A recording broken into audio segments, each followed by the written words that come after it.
Baik, selamat datang teman-teman semua di webinar Manajemen Keuangan Internasional Jilid 2. Untuk kali ini kami mengangkat tema manajemen kas untuk bisnis ekspor UMKM. Sebelumnya perkenalkan dulu, nama saya Mahmud Bumi Rahmani, HMDAK dari Universitas 11 Maret Surakarta.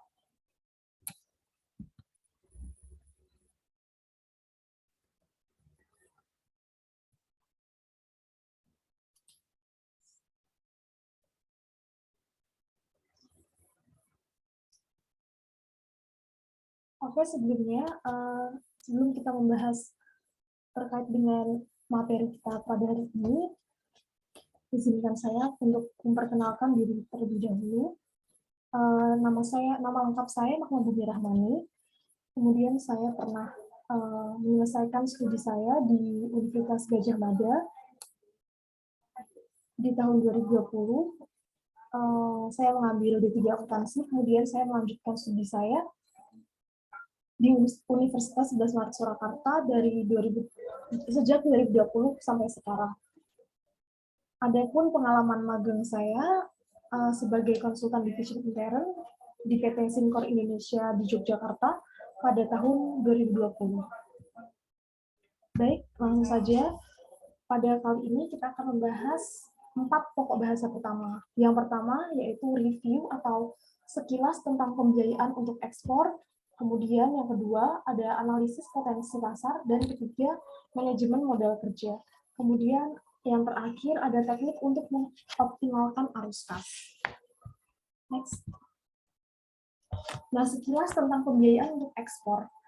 Jadi setiap transaksi bisnis internasional, terutama yang meliputi bisnis ekspor dan impor barang ataupun jasa dan investasi ekspor dan impor modal, biasanya selalu diikuti dengan 2 masalah utama.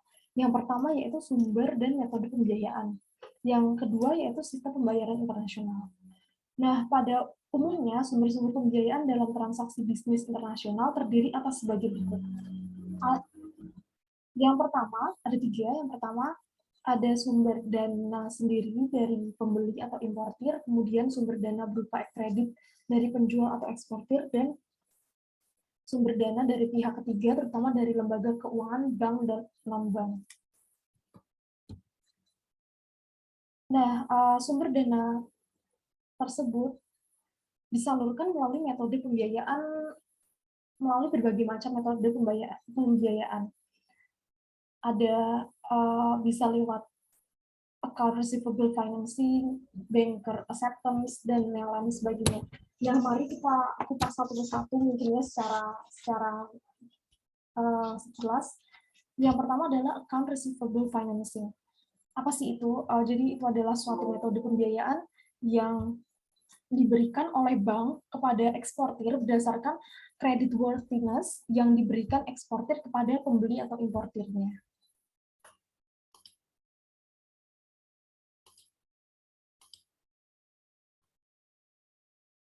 Kemudian ada bankers acceptance. Itu adalah suatu metode pembiayaan yang dilakukan dengan bill of exchange atau time draft yang wajib dibayar oleh bank setelah jatuh tempo atau maturity. Kemudian ada short term bank loan, yaitu metode pembiayaan ini diberikan oleh bank atas dasar bankers acceptance yang diterbitkan untuk modal kerja dan pembelian inventory dalam bentuk pinjaman jangka pendek. Kemudian ada counter trade atau imbal dagang, yaitu pembiayaan yang dilakukan dengan cara pertukaran barang dengan barang, baik secara langsung maupun tidak langsung. Nah, metode ini banyak dilakukan oleh negara yang sedang berkembang dan dengan negara sosialis yang mengalami kesulitan devisa dan pemasaran produknya di pasar internasional.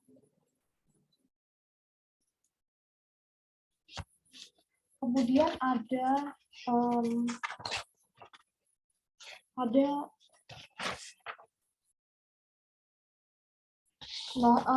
lagi variasi dari metode counter trade dari imbal dagang ini. Ada barter, counter purchase atau imbal beli, kemudian ada buyback, kemudian ada switch trading, kemudian ada offset.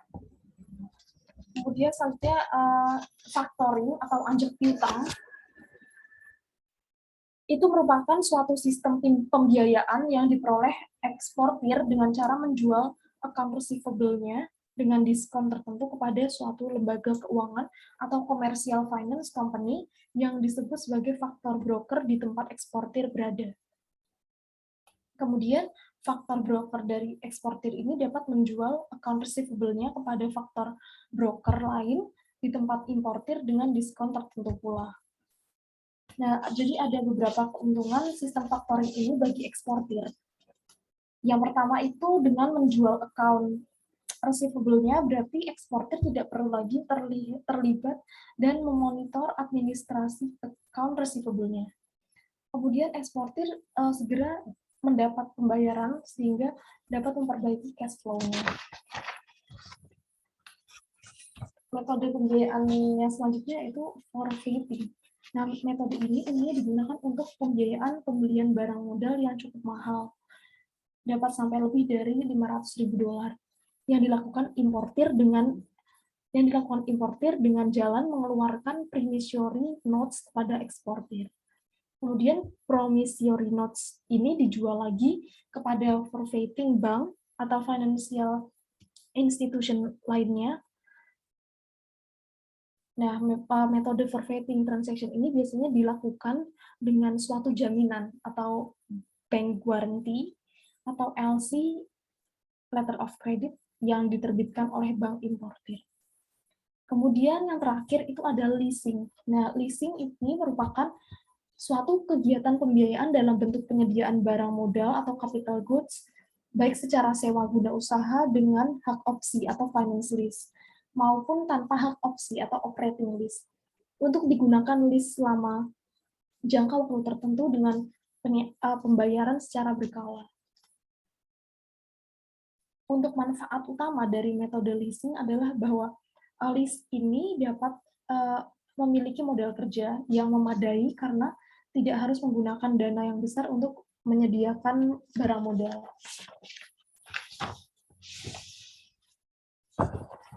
Next. Nah, selanjutnya adalah ini. Jadi dalam pelaksanaannya, sumber dan metode pembiayaan bisnis internasional ini dapat disalurkan dengan menggunakan sistem pembayaran bisnis internasional. Jadi ada berbagai macam sistem pembayaran.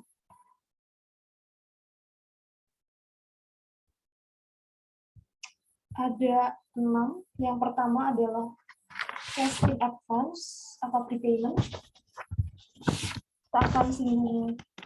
Kita akan kupas satu persatu secara jelas. Jadi cash in advance atau prepayment itu adalah suatu cara pembayaran yang dilakukan pembeli atau importir kepada penjual atau eksportir sebelum barang dikapalkan. Nah, pembayaran ini dilakukan secara tunai, baik secara keseluruhan atau full payment, atau sebagian atau partial payment. Karena beberapa alasan. Yang pertama yaitu permintaan atas produk melebihi penawaran atas produk. Kemudian alasan yang kedua yaitu penjualan dan pembeli belum saling mengenal dan kurang saling percaya. Kemudian dalam situasi darurat, misalnya peperangan.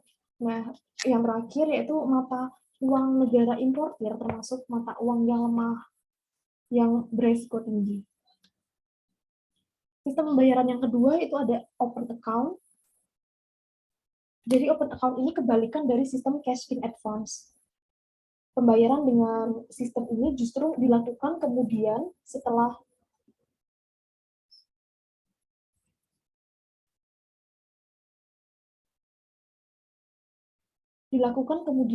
produk dikirim dan waktu terjual, atau setelah jangka waktu tertentu karena pembeli dan penjual sudah saling kenal dan percaya sepenuhnya, atau dilakukan antara suatu perusahaan dan afiliasinya atau intra perusahaan multinasionalnya. Nah, dengan sistem pembayaran ini, penjual hanya mengirimkan faktur saja kepada pembeli untuk dibayar setelah jangka waktu tertentu dan sesuai dengan kesepakatan.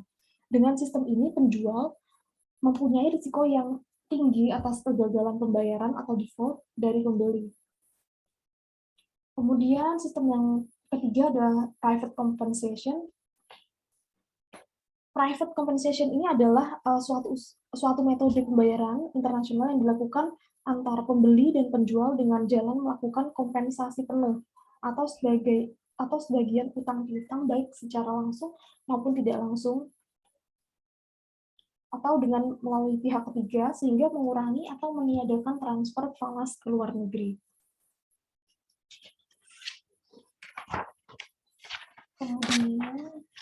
Kemudian ada letter of credit atau LC, ini yang paling terkenal ya.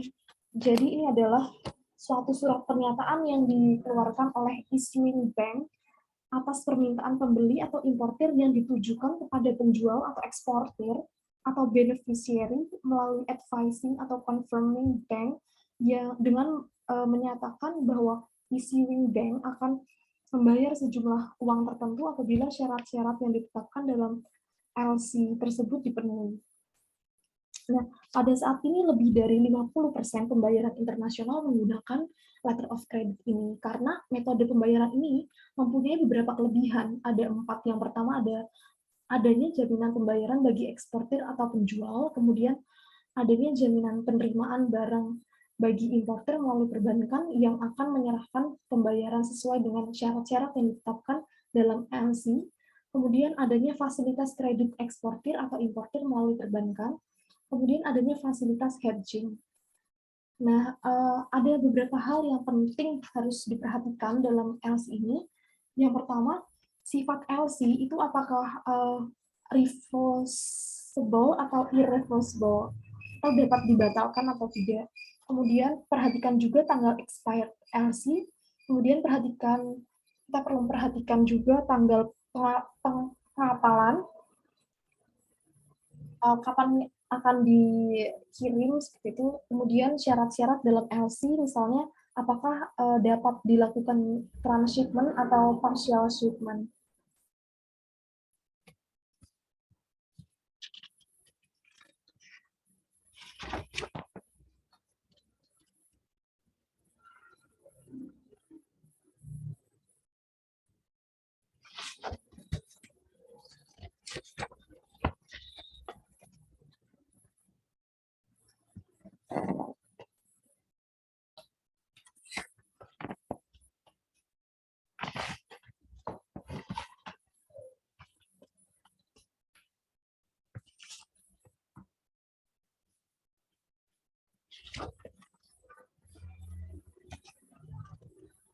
Kemudian ada, nah, secara hal yang penting lagi masih terkait dengan LC, secara garis besar LC dapat dikelompokkan menjadi 2. Yang pertama basic LC yang terdiri dari basic dan special LC. Nah, yang basic LC itu ada reversible LC, yaitu LC yang dapat diubah atau dibatalkan sepihak oleh pembeli atau importir atau issuing bank tanpa persetujuan atau pemberitahuan kepada eksportir atau penjual.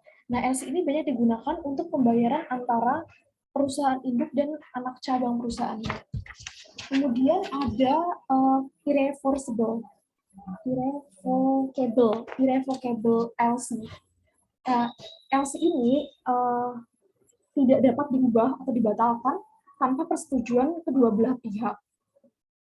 Kemudian ada confirming irrevocable LC, yaitu LC ini tidak dapat dibatalkan sepihak dan dijamin sepenuhnya oleh confirming bank. Kemudian untuk jenis yang spesial itu ada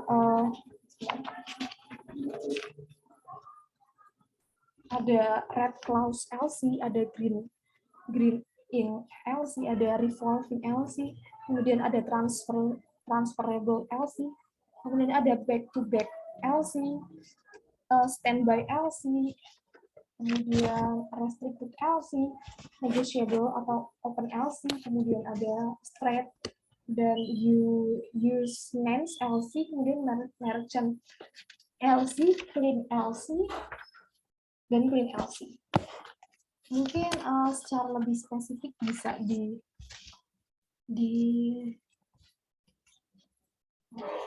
di kemudian hari kita akan bahas. Untuk yang selanjutnya ada draft atau WESO atau Commercial Bill of Exchange. Nah, ini adalah suatu surat perintah tertulis dari seorang eksportir atau drawer yang ditujukan kepada importir atau drawee atau agennya yang melakukan pembayaran sejumlah tertentu pada jangka waktu atau tanggal tertentu kepada pihak yang ditunjuk atau pemegang atau pembawa draft tersebut. Nah, macam-macam draft atau wesel ini ada banyak ya. Ada dibagi menjadi dua nih, menurut kelengkapannya dan menurut saat pembayarannya. Menurut kelengkapannya dibagi menjadi dua. Yang pertama ada clean draft, adalah draft yang dapat dibayar tanpa dilengkapi dengan dokumen lampirannya. Kemudian documentary draft adalah draft yang harus dilengkapi dengan dokumen-dokumen lampirannya seperti berikut ini. Ada bill of lading atau surat muat, kemudian packing list, kemudian invoice atau faktur, kemudian certificate of inspection, kemudian certificate of origin. Kemudian ada certificate of insurance, certificate of analysis, certificate of quality, kemudian terakhir health sanitary veterinary certificate. Lumayan banyak sertifikatnya. Apabila ingin melakukan ekspor seperti itu ya teman-teman. Kemudian untuk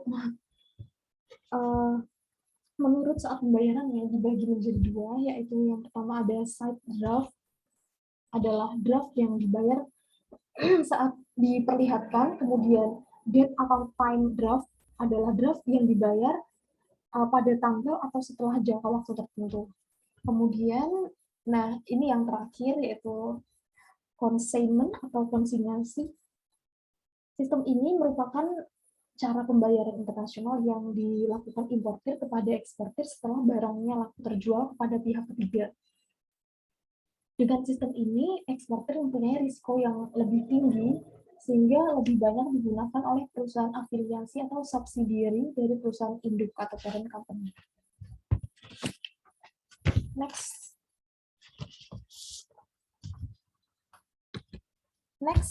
kita masuk ke pembahasan yang kedua, yaitu ada analisis potensi pasar.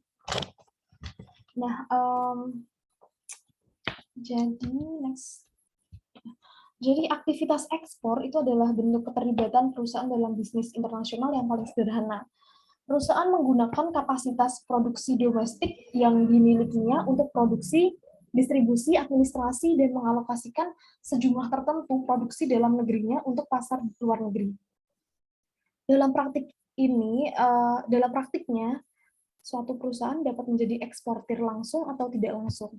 Sebagai eksportir langsung, perusahaan tersebut melayani seluruh tahap ekspor dari penjualan hingga pengiriman barang. Sebagai eksportir tidak langsung, eksportir menyewa seorang atau perusahaan lain untuk mempermudah perdagangan. Mekanisme aktivitas ekspor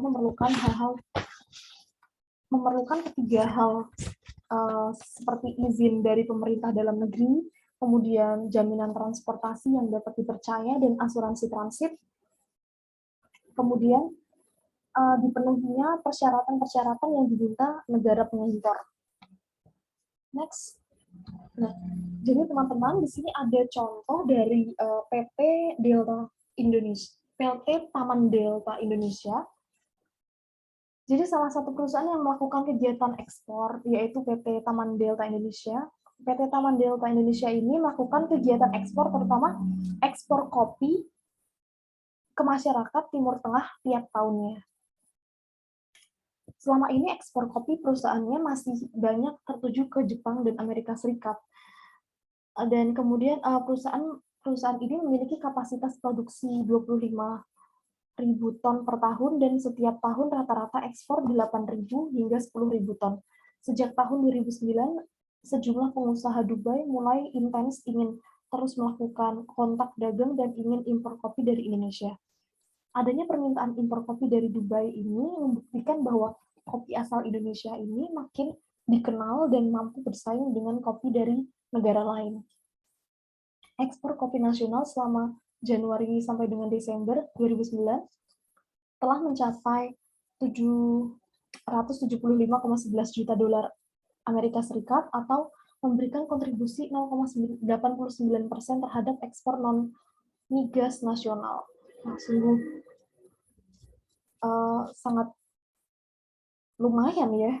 Jadi kemudian Provinsi Jawa Tengah merupakan salah satu sentra penghasil kopi dan terdapat beberapa eksportir yang aktif melakukan kegiatan ekspor. Jadi untuk teman-teman yang mungkin memiliki rencana atau memiliki keinginan, cita-cita untuk ekspor dari sumber daya Indonesia gitu kan, mungkin ini bisa menjadi inspirasi gitu.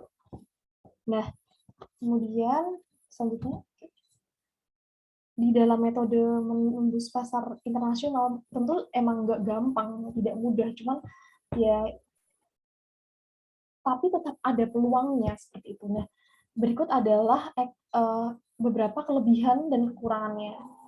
Nah, kelebihan dari ekspor, apabila kita ekspor itu adalah resiko yang ditimbulkan kecil, meningkatnya penjualan dan mengurangi stok perusahaan. Kemudian eksportir tidak terlibat dalam masalah yang berkaitan dengan iklim usaha di luar negeri. Kemudian melakukan ekspor merupakan cara mudah untuk mengidentifikasi potensi pasar dan memperkenalkan merek dagang. Next, adapun kekurangannya yaitu melakukan ekspor relatif lebih mahal dibanding metode lain dilihat dari per unit biaya, terutama biaya-biaya, komisi, biaya ekspor, pajak, transportasi, dan juga karena kesalahan yang sering dilakukan oleh pemula. Ekspor kurang tepat dapat digunakan sebagai alat penetrasi pasar yang optimal karena pengepakan atau promosi yang kurang dianggap dengan benar, digarap dengan benar. Kemudian tambahan pangsa pasar dapat dihilang apabila pesaing lokal menjiplak barang atau jasa yang ditawarkan eksportir.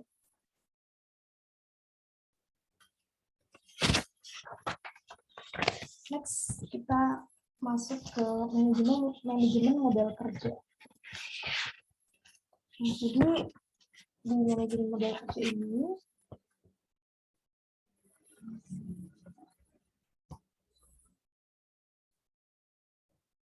jadi seberapa penting sih manajemen modal kerja itu untuk pengusaha atau UMKM yang ingin ekspor gitu. Jadi pentingnya apa sih manajemen modal kerja tuh?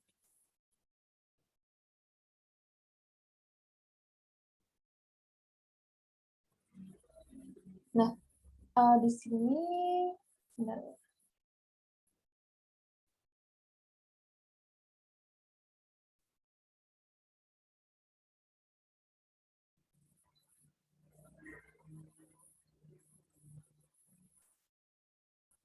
Nah, hal yang penting gitu ya, yang perlu dijawab dalam menetapkan kebijakan modal kerja karena hubungannya dengan profitabilitas. Jadi modal kerja ini berhubungan dengan profitabilitas. Yang pertama,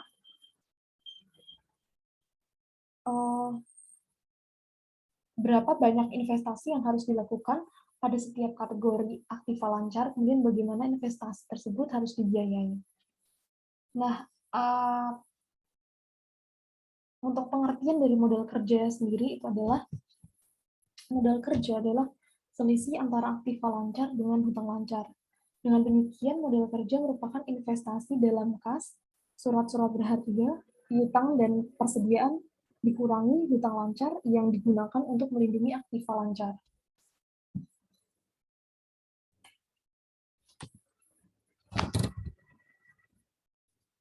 Nah, ini, jadi modal kerja itu adalah sebuah strategi dalam akuntansi yang fokusnya pada pemeliharaan keseimbangan current asset dan liabilities pada perusahaan.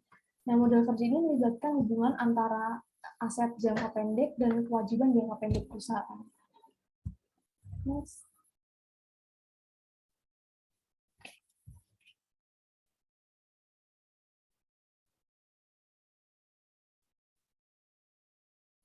Nah, manajemen modal kerja itu memiliki beberapa tujuan yang diperlukan.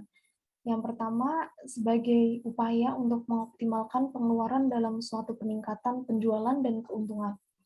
Kemudian, dalam upaya pemenuhan laba bagi suatu perusahaan. Kemudian, jikalau rasio keuangan menunjukkan tren yang positif, maka perusahaan tersebut dapat memperoleh investasi dana dari para kreditor. Kemudian karena adanya menghargai modal kerja, maka perusahaan akan membayar segala kebutuhan dengan waktu yang telah ditentukan. Kemudian yang kelima, sebagai perlindungan atau proteksi saat terjadinya krisis modal kerja.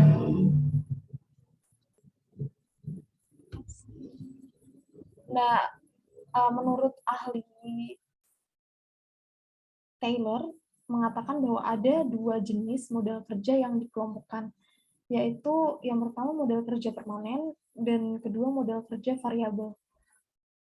Modal kerja permanen itu merupakan modal kerja yang wajib dan harus selalu ada di setiap dalam perusahaan-perusahaan agar di perusahaan tersebut dapat menjalankan setiap kegiatannya untuk memenuhi setiap kebutuhan konsumen. Di jenis modal kerja permanen dibagi menjadi dua, yaitu yang pertama modal kerja primer, kemudian modal kerja normal.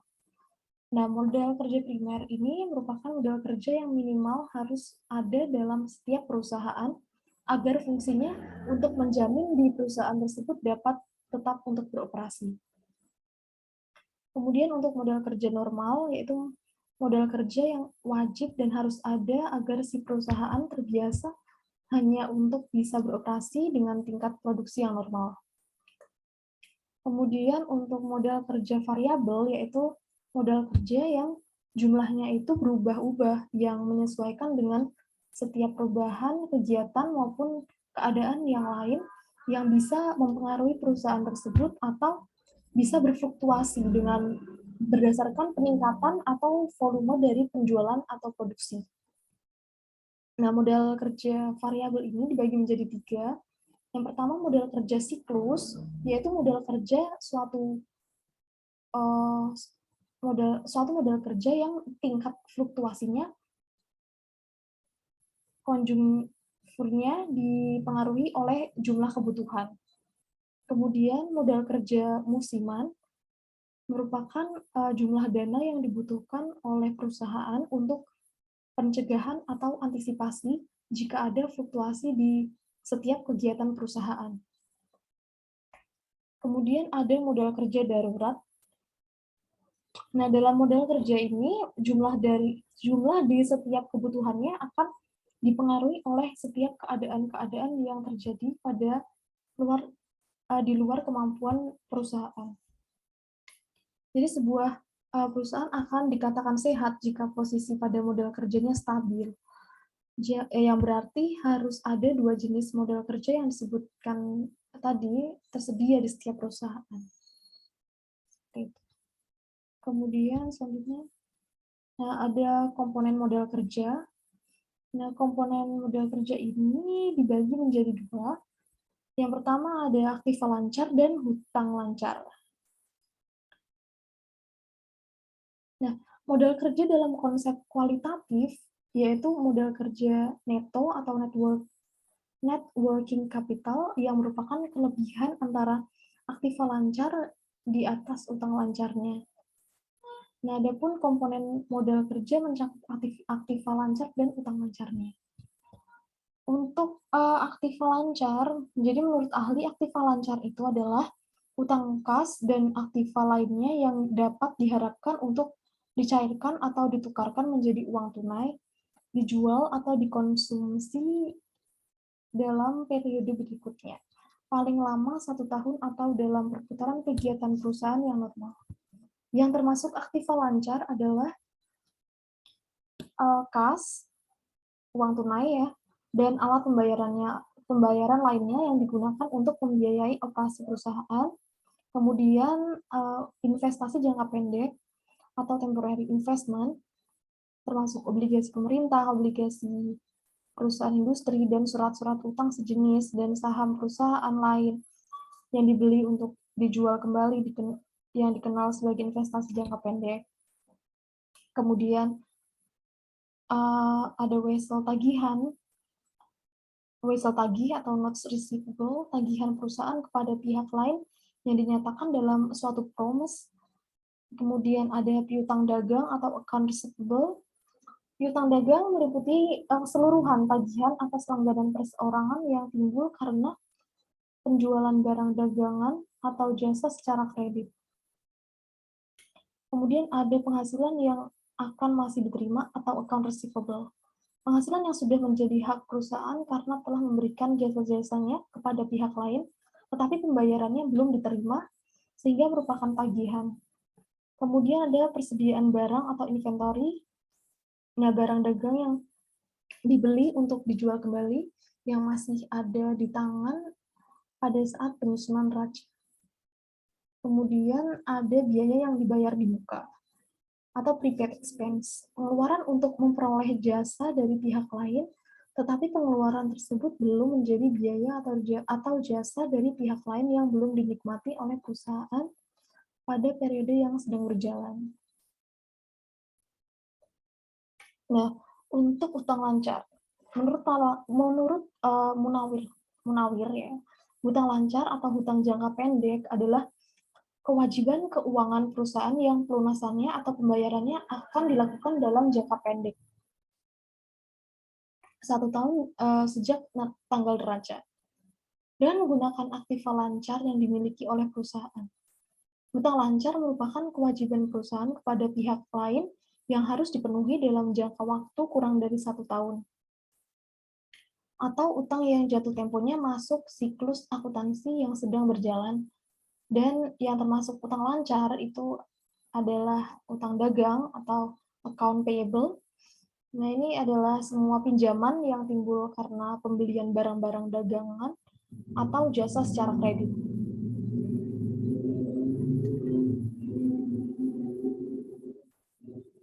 Kemudian ada penghasilan yang ditangguhkan atau deferred revenue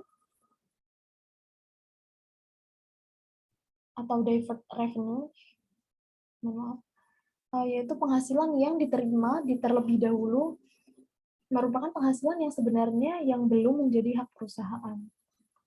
Kemudian ada hutang dividen atau dividen payable. Hutang dividen ini merupakan bagian laba perusahaan yang diberikan sebagai dividen kepada pemegang saham, tetapi belum dibayarkan ketika neraca disusun. Besar kecilnya modal kerja tergantung dari 2 faktor. Nah, jadi ada 2 faktor nih, besar kecilnya modal kerja. Yang pertama itu periode perputaran atau periode terikatnya modal kerja merupakan keseluruhan atau jumlah dari periode yang meliputi jangka waktu pemberian kredit beli, lama penyimpanan bahan mentah di gudang, kemudian lamanya proses produksi, lamanya barang disimpan di gudang jika waktu penerimaan piutang, kemudian pengeluaran kas rata-rata setiap hari merupakan jumlah pengeluaran kas rata-rata setiap hari untuk keperluan bahan mentah, bahan pembantu, pembayaran upah buruh, dan lainnya. Nah, jadi pada intinya, setiap perusahaan itu membutuhkan modal untuk membelanjai operasi sehari-hari. Kemudian, dana yang telah dikeluarkan itu kembali lagi masuk untuk perusahaan dari hasil penjualan barang-barang yang telah diproduksi untuk perusahaan tadi. Dan elemen-elemen dari modal kerja seperti persediaan, piutang, dan kas pada hakikatnya mengalami perputaran sampai kembali lagi menjadi bentuk kas dengan nilai yang lebih tinggi dari semula kas yang dikeluarkan. Itu dari modal kerja. Kemudian kita selanjutnya. Nah, selanjutnya adalah jenis-jenis cash flow. Kita masuk ke arus kas. Gimana tekniknya untuk mengoptimalkan arus kas. Nah, jadi hal utama yang perlu selalu untuk diperhatikan dalam mengatur arus kas adalah kita perlu untuk memahami dengan jelas fungsi dana atau uang yang kita miliki, seperti itu. Nah, secara Sederhana, fungsi cash flow atau arus kas ini terbagi menjadi 3, yaitu fungsi likuiditas, fungsi anti-inflasi, kemudian fungsi capital growth. Fungsi likuiditas, yaitu dana yang tersedia untuk tujuan memenuhi kebutuhan sehari-hari dan dapat dialirkan dalam waktu singkat tanpa ada pengurangan investasi awal. Nah, untuk fungsi anti-inflasi, itu dana yang disimpan guna menghindari risiko penurunan pada daya beli di masa datang yang dapat dialirkan dengan cepat. Kemudian fungsi capital growth, yaitu dana yang diperuntukkan untuk penambahan atau perkembangan kekayaan dengan jangka waktu relatif panjang. Nah, kemudian ada aliran kas yang berhubungan dengan bisnis atau usaha ekspor ini dapat dibagi menjadi 3 kelompok, yaitu ada aliran kas awal atau initial cash flow, merupakan aliran kas yang berkaitan dengan pengeluaran atau berkaitan dengan pengeluaran untuk kegiatan investasi.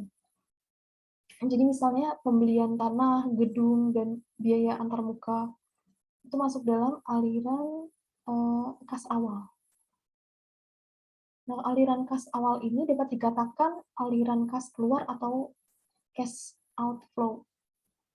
Kemudian ada aliran kas operasional atau operational cash flow, merupakan aliran kas yang berkaitan dengan operasional bisnis seperti penjualan, biaya umum, dan administrasi. Kemudian oleh sebab itu aliran kas operasional merupakan aliran kas masuk atau cash inflow dan aliran kas keluar atau cash outflow. Aliran kas akhir terminal cash flow yaitu aliran kas yang berkaitan dengan nilai sisa proyek atau nilai residu seperti sisa modal kerja, nilai sisa proyek yaitu penjualan peralatan proyek seperti itu.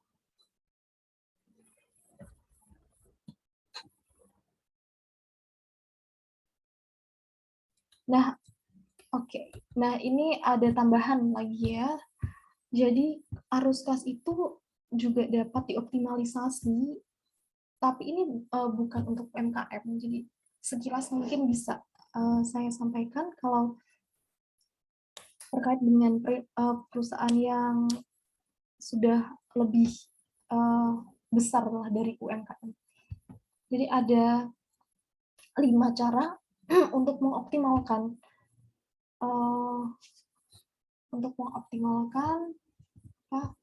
arus kas seperti itu. Yang pertama itu adalah percepatan arus kas masuk. Jadi mempercepat arus kas masuk karena semakin cepat arus kas diterima, semakin cepat kas bisa diinvestasikan dan digunakan untuk tujuan-tujuan lain. Kemudian kita minimalisasi biaya konversi valuta. Nah, teknik ini dapat mengoptimalkan arus kas dengan mengurangi biaya-biaya transaksi dan administratif yang ditimbulkan oleh konversi valuta dengan cara menggabungkan semua transaksi yang terjadi antar dua perusahaan anak di dua negara yang berbeda selama satu periode untuk menentukan pembayaran neto tunggal. Ya. Kemudian ada minimalisasi pajak dan arus kas. Untuk lebih mengoptimalkan arus kas, perusahaan harus memperhitungkan konsekuensi pajak dari pengubahan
Baik teman-teman, karena waktunya ini sudah sangat terbatas, mungkin satu penanya yang beruntung saja, silakan. Permisi Mbak Magma, saya mau izin bertanya. Ya. Kan tadi disinggung terkait jenis letter of credit, ada basic dan spesial. Nah, Ya. apakah bisa dijelaskan dan diberi contoh lebih lanjut terkait spesial itu, letter of credit itu tadi? Terima kasih. Oh baik, jadi langsung saya jawab saja ya. Jadi special letter of credit ya. Nah itu sebenarnya itu banyak ya jenisnya. Mungkin saya bisa kasih beberapa contoh ya. Jadi ada red clause letter credit. Nah, red clause letter credit ini memiliki klausul yang ditulis dengan tinta merah yang menyatakan bahwa advising atau confirming bank dapat melakukan pembayaran di muka kepada eksportir atau penjual atau beneficiary sebelum penyerahan dokumen pengiriman barang dilakukan. Nah, letter of credit ini semacam ini sering digunakan untuk menyediakan dana atau kredit bagi eksportir sebelum barang dikapalkan. Kemudian ada green ink letter of credit, hampir sama dengan yang red clause, bedanya hanya dia tintanya warnanya hijau. Nah,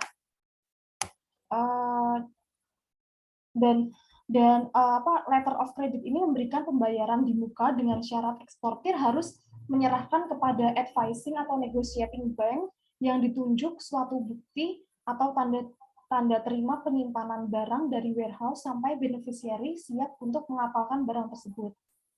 Kemudian ada revolving letter of credit. Nah, LC ini nilainya dapat diperbaharui sesuai dengan nilai yang tercantum di dalamnya berdasarkan syarat-syarat yang ditetapkan. Kemudian ada transfer letter of credit.